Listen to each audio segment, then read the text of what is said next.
The children were asleep. All night, Riva told Moshe the story of her journey from a being wealthy woman to becoming homeless, facing hunger, and almost becoming a widowed mother of 4.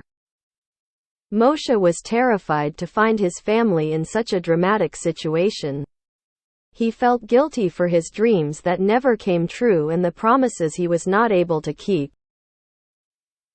My commander had never missed a chance to call me kike. He threatened me to shoot me constantly. I had to watch my back during and in between battles all the time. Moshe told his story.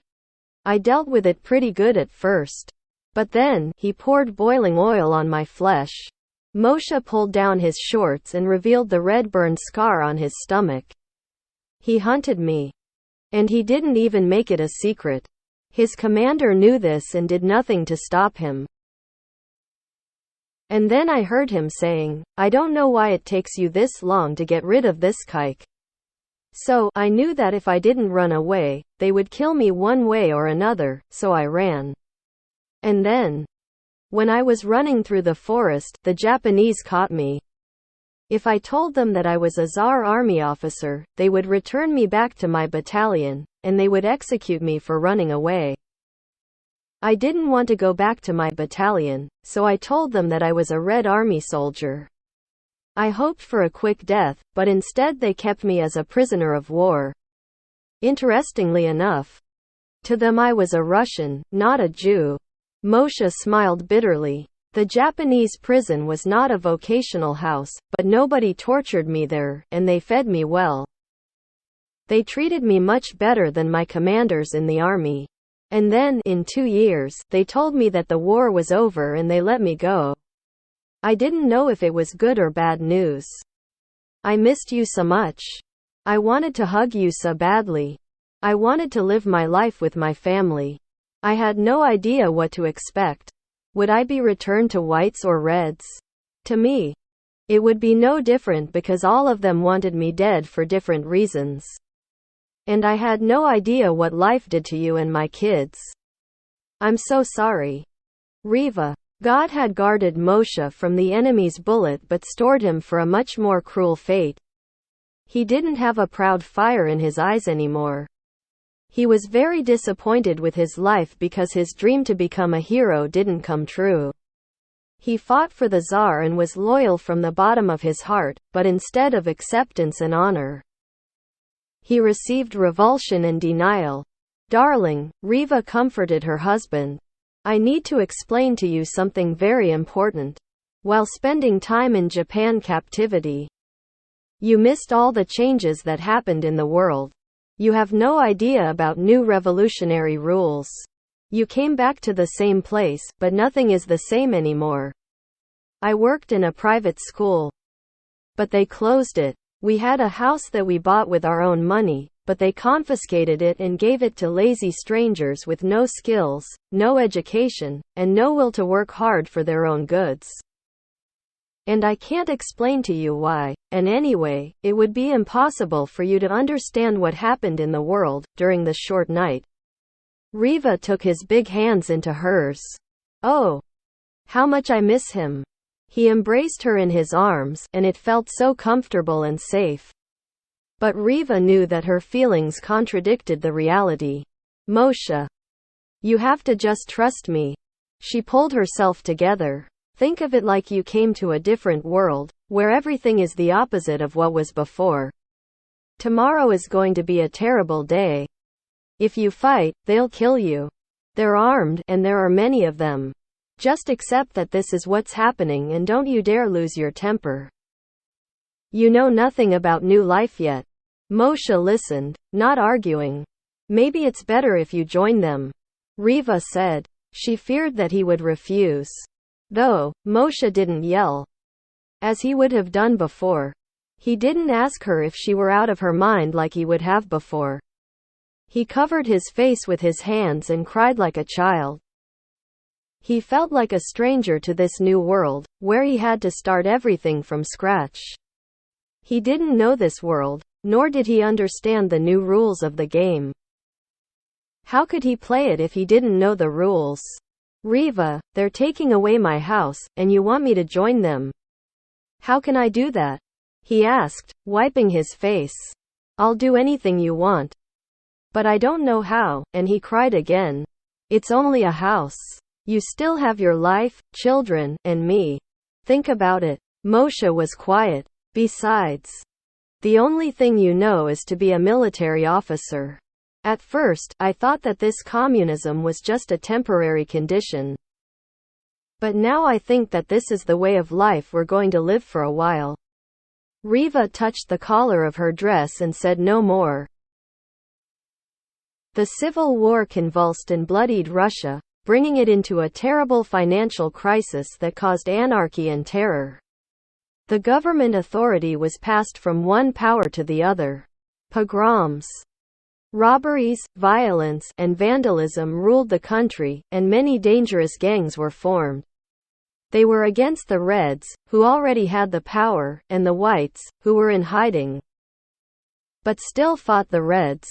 These gangs proclaimed anarchy. They ran from one town to another, killing all the Reds and Whites and terrorizing the civilians. It was the middle of a spring day when one of these gangs came into Israelivka. The Red Army soldiers, including Moshe, fought them. Unfortunately, there were enough Red soldiers to govern the town and keep civilians including Whites under control, but not enough to fight the huge gang's army. So, the Reds were defeated. The gang burst into the town like a tornado, capturing the Red and the White Army officers. Moshe managed to escape and hide in a ravine. He spent the entire night there. It was cold and rainy. But he didn't want to go home, fearing leading the gang to his family.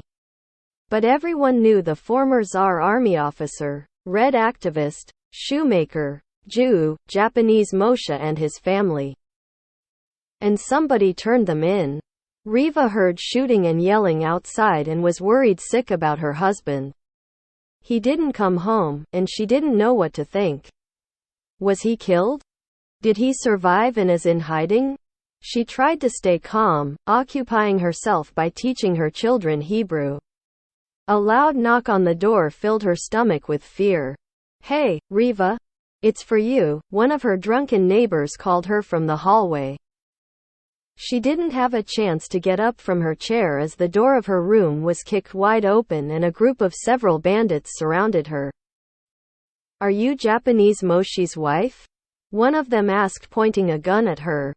Oh God. What happened? Riva whispered. Samuel and Hannah sat still, watching their mother struggling. Celia started to cry and Simon hid under the table. He's a white officer, isn't he? Another bandit asked, looking at the notebooks where the children wrote Hebrew words. And what's that? Some kind of witchcraft? Riva's fright grew. She didn't know how they would react if they found out that they were Hebrew words. It's nothing, just children's drawings. My husband was a white officer, but that was long ago. She put herself together, changing the subject. He's a soldier of the Red Army now. Then, she suddenly noticed that the men didn't wear any Red Army paraphernalia. Riva wasn't sure if she'd said the right thing. You're saying he's a Red Army soldier? The bandit that was holding the gun came closer to her and pressed the muzzle of the gun between the buttons of her blouse. Why is he a Red Army soldier? He swore to be loyal to the Tsar, didn't he? He asked, steadily looking into her eyes. He pulled the gun back, unbuttoning a part of her blouse in the process. Riva turned pale and stepped back. He was at the war. He fought and proved his loyalty to the Tsar, she stuttered. Oh, loyalty to the Tsar, you're saying? The bandit pulled his gun down, taking off another button. Riva tried to cover the opening of her blouse with her hands, but the gangster didn't let her.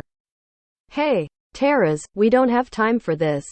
Stop it. The youngest gangster tried to protect Riva. Looking at her straggles.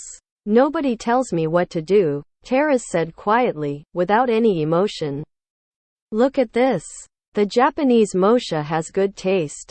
Terror filled Riva's soul. What do you want from me? She whispered. You aren't asking the questions today. I am. You're answering them. He pulled out his gun to release a third button. Moshe suddenly appeared at the door with a rifle pointed at the gangsters and shouted, "Leave her alone." He found out that the gang was after his family and ran home to hide them, but was too late. "I don't think so," Taras said in the same manner, as if nothing had happened. Another bandit grabbed Celia and pointed his gun at her head. The girl screamed. "Please, don't," Riva shouted. "So, what were you saying? Huh?" Taras whispered into Riva's ear. "This precious sweetheart is even tastier than mommy." Moshe dropped his weapon on the floor. "Now we're talking," Taras said. "Get him," he commanded the other gangsters.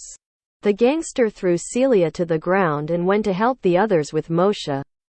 Celia crawled to the corner of the room and the other children joined her. The gangsters grabbed Moshe and tied his hands behind his back.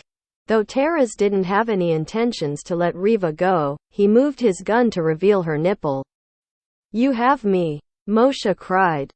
"Now leave her alone." "I don't think so. Get him out of here. Would you? I need to take care of this first." A grin slowly grew on his face.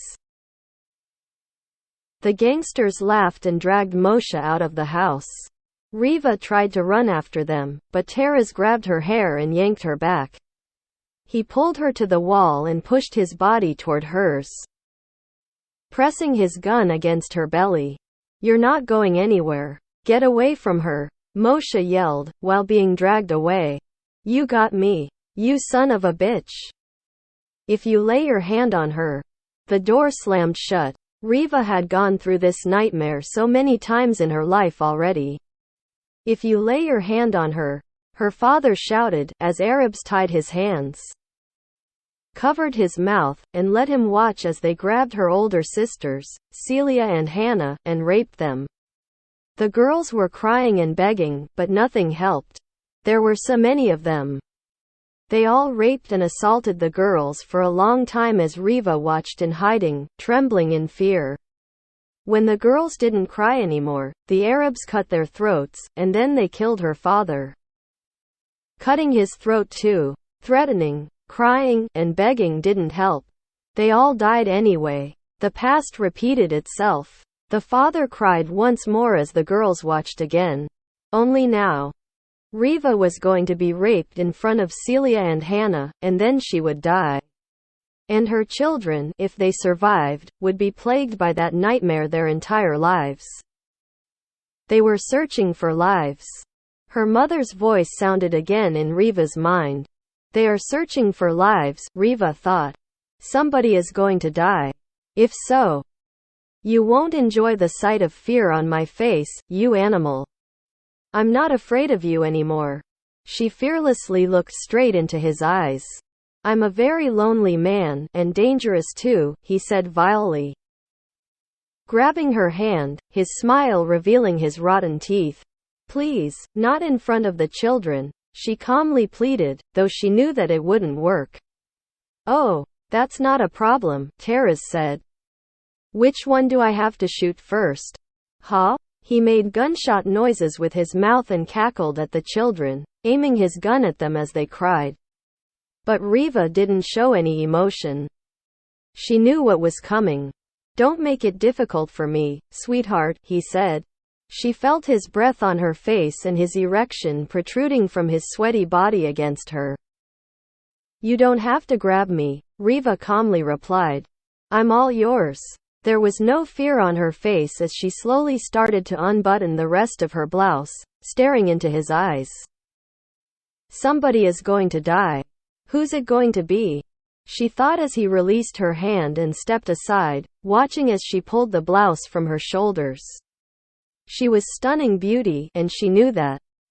Riva stared into his eyes, but she also saw the children's notebooks, pencils, and scissors on the table behind his back.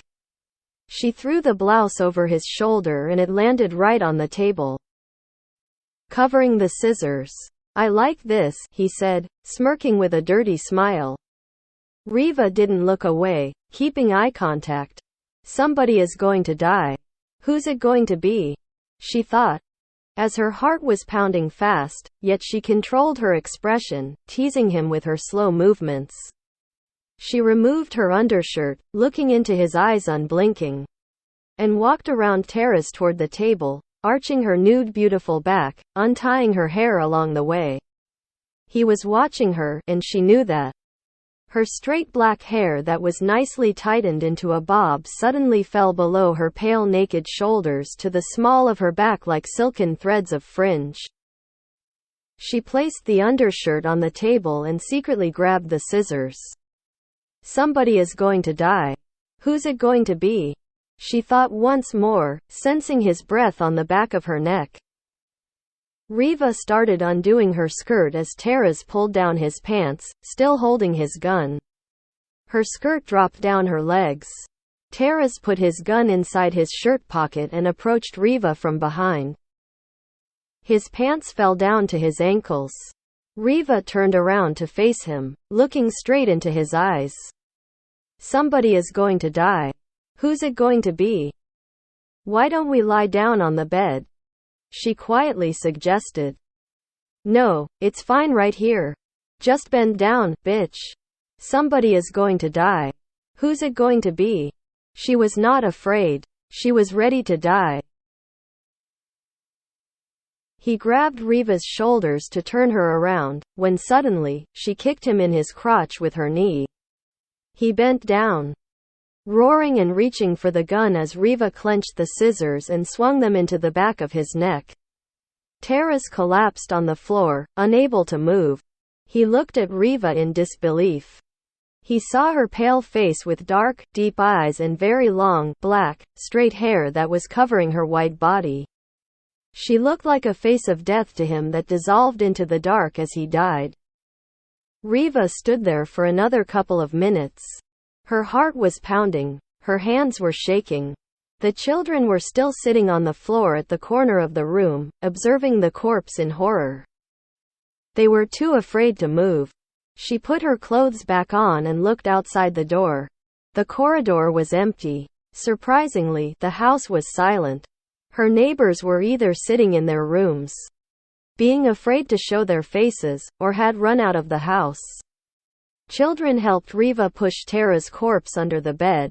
Then, she pulled several blankets from the closet, took all the food she had, and gave it all to the children. Run and hide in the ravine. Stay there and be invisible, she said. Don't come back here. I'll find you there. And don't tell anybody what you saw. I know it's hard for you, but please do what I say. Mommy, why don't you come with us, please? Hannah pleaded. Baby, I have to try to help your father. If I don't, they'll kill him. Okay? Please do as I say. Riva watched her children running until they disappeared into the nearby ravine. How could I rescue him? She thought, touching her dress collar. As her mother's voice sounded in her head. They can help you when your life is in danger, or they can make your situation even worse, so think twice before you use them. Mama, why didn't you use them to save Daddy and my sisters? They weren't searching for diamonds, they were searching for lives. The Arabs would have killed them anyway. I don't want my children to ask me the same question. Riva thought, cutting her black dress collar with scissors and removing one diamond.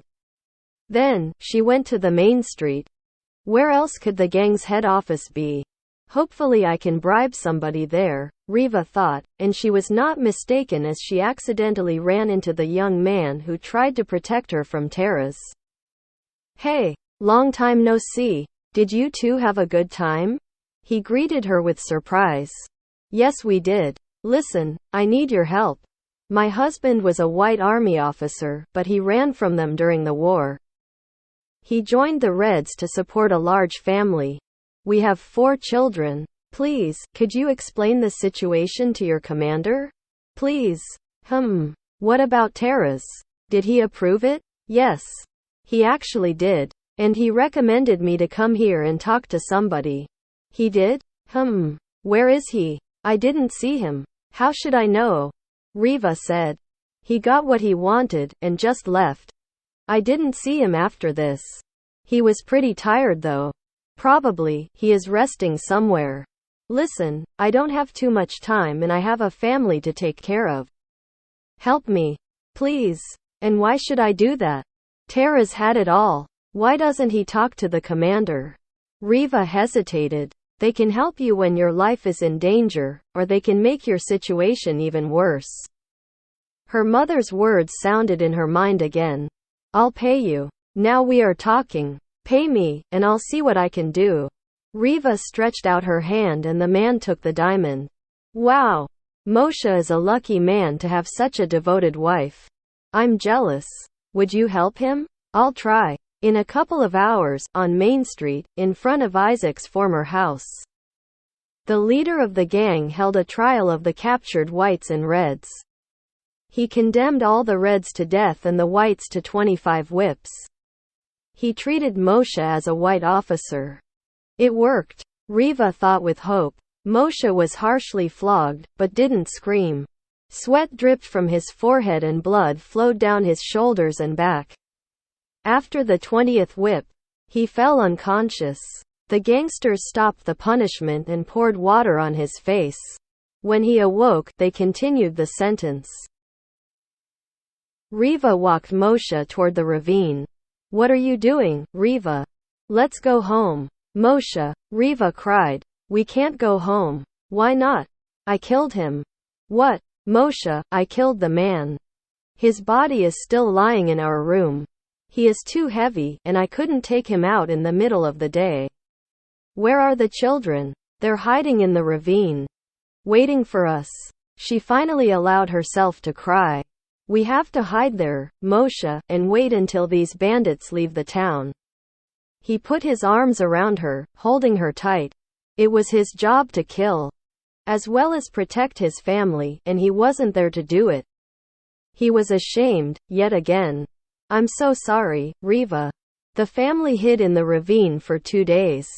It was wet and cold. Moshe got very sick, and his tired, wounded body was not able to recover.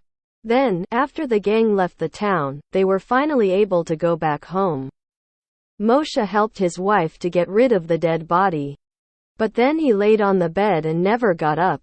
Riva hoped for the best, but Moshe contracted pneumonia. He didn't get up for several days, coughing non-stop. He watched as his beautiful 31-year-old wife took good care of him, hoping for his recovery. He watched his precious children.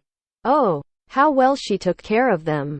They were perfect. Moshe beckoned Samuel to come to him, looked at him with sadness, stroked his head, and tried to say something, but slowly closed his eyes and died. He was 42.